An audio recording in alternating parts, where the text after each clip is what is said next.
This is a short video. I'll keep it short, as short as I can. Last week, Andrew Gold interviewed Shaun Attwood at length on the former's YouTube channel. I like Gold. When I first heard of him, I thought he was a songwriter, Andrew Gold. But no, he's much younger.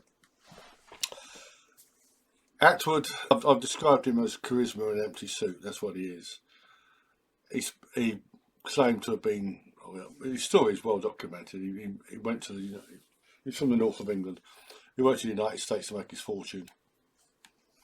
Ended up selling drugs in Arizona, and he claimed to have been the biggest, or one of the biggest suppliers, if not in the United States, then in Arizona.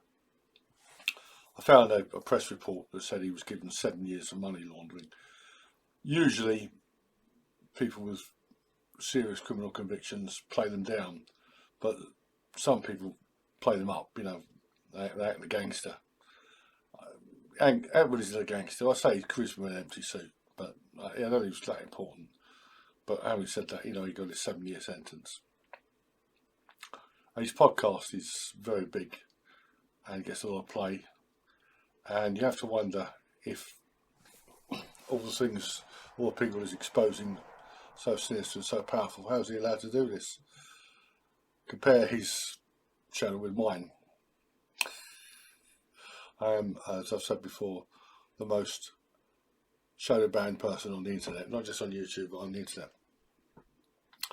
Anyway, they come out with all this guff, especially Attwood. He actually phoned me on April 25th, 2022. I've been sending him emails and pointing out the error of his ways and such. He phoned me one night. He was in his car from his hands-free phone, and he wanted me to appear on his podcast the following Monday at Guildford. And he said he would something to propose me, and the person he chose was John Wedger. John Wedger is another grifter, but a grifter with credentials. He definitely was a fairly junior police officer, detective, but DC, I think.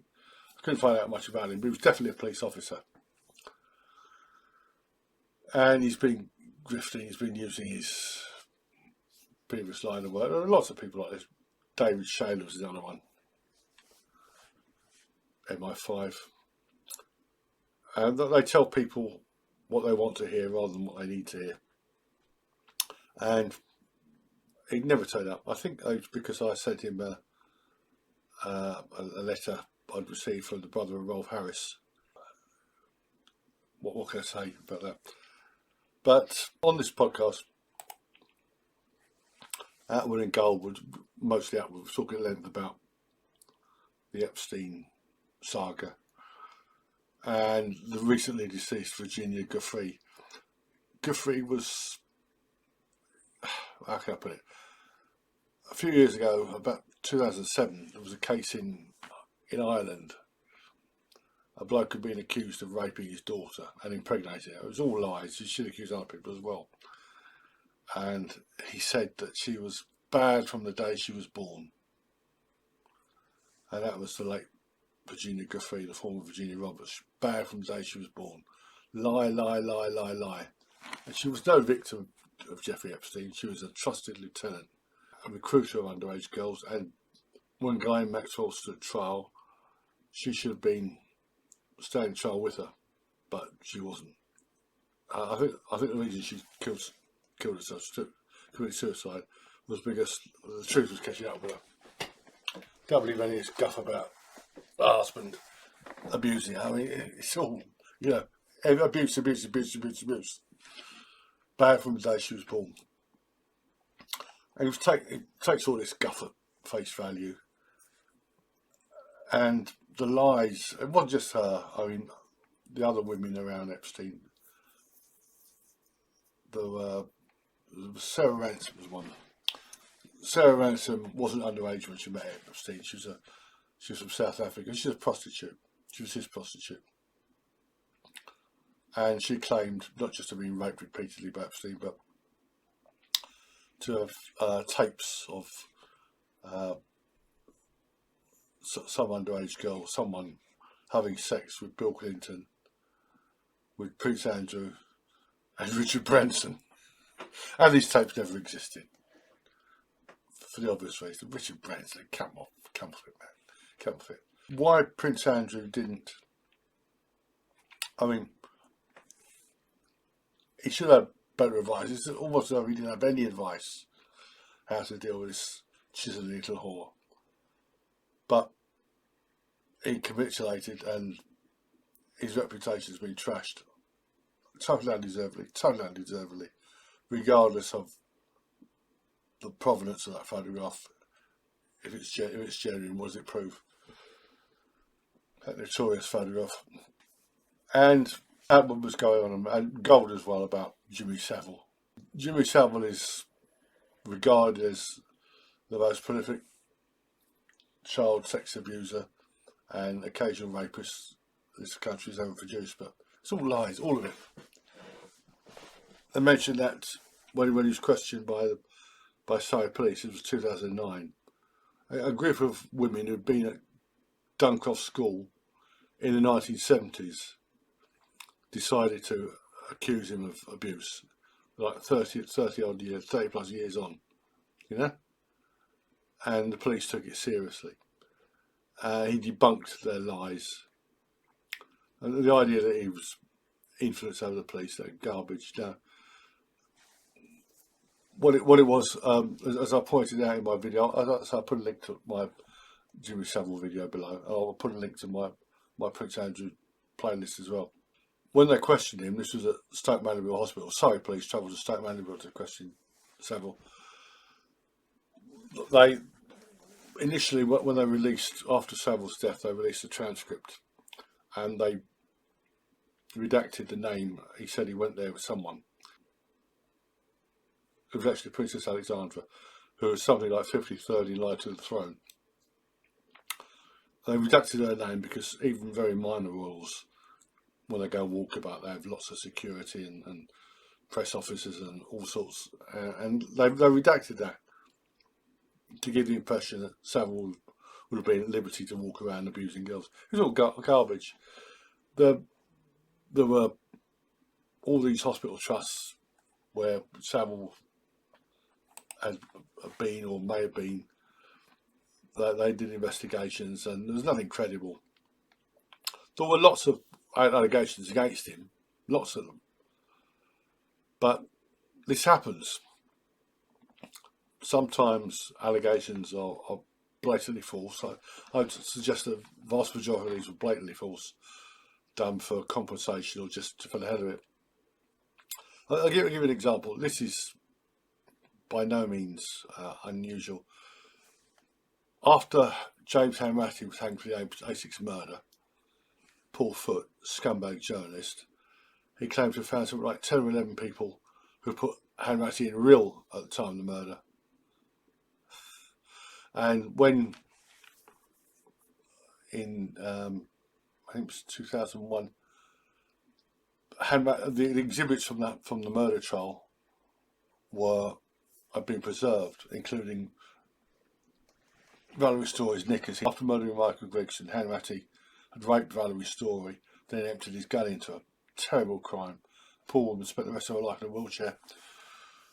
But the exhibits from Hanratty's murder trial were being preserved, and they exhumed his body, and the semen on Valerie Story's knickers matched James Hanratty.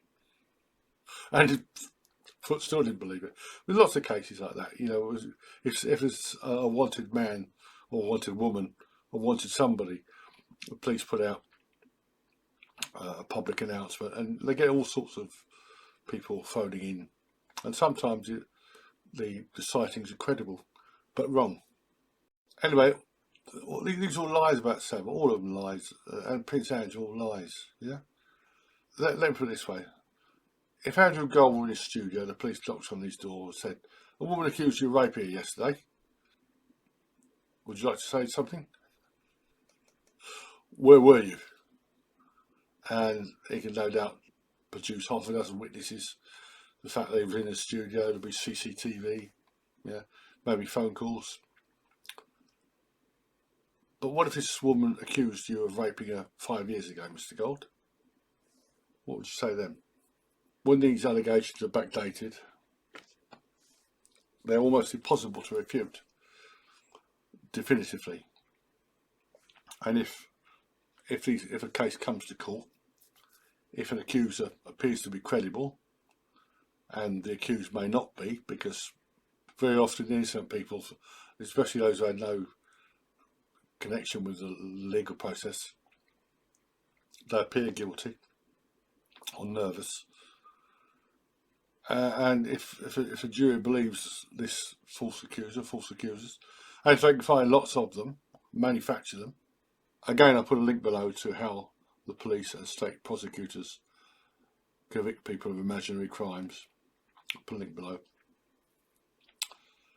It's all lies. It's about Savile in Yorkshire, in Leeds, having almost a coven of corrupt police. The fact that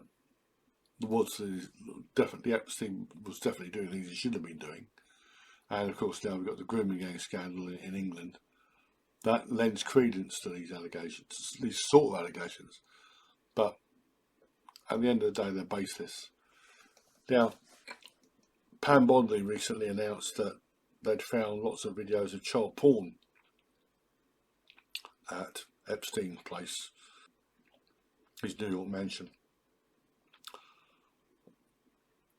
We don't know about these at the moment, but I suspect they were things he bought from on the dark web. I don't expect he participated in them, or there were any famous people. This sort of thing it's a cottage industry in the Far East, Philippines especially. And a few years ago, the Australians cracked a massive network of really vile stuff on the dark web. I doubt very much Epstein had anything to do with that.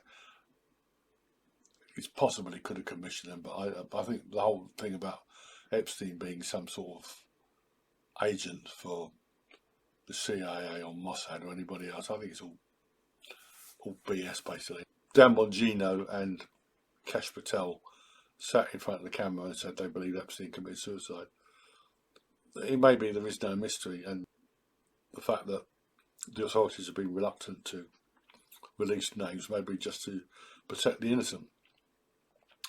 Because, say it again, any famous man, any businessman, any celebrity, the people out there will make false allegations. There'll be false allegations of financial corruption against both sexes, which can be true. Women are accused of sleeping their way to the top, which can be true, not to mention Kamala Harris. And men are accused of doing things to women they shouldn't be doing with them, and to kids that they shouldn't. And these allegations like this are to a penny. And ask any celebrity. I mean, there was a woman in Germany who claimed that she'd had a baby by Paul McCartney. Michael Jackson, he wrote Billie Jean about a woman who's obsessed with him. Sometimes these obsessions can be, well, I mean, John Lennon, murdered by a so-called fan, shot in the back in New York.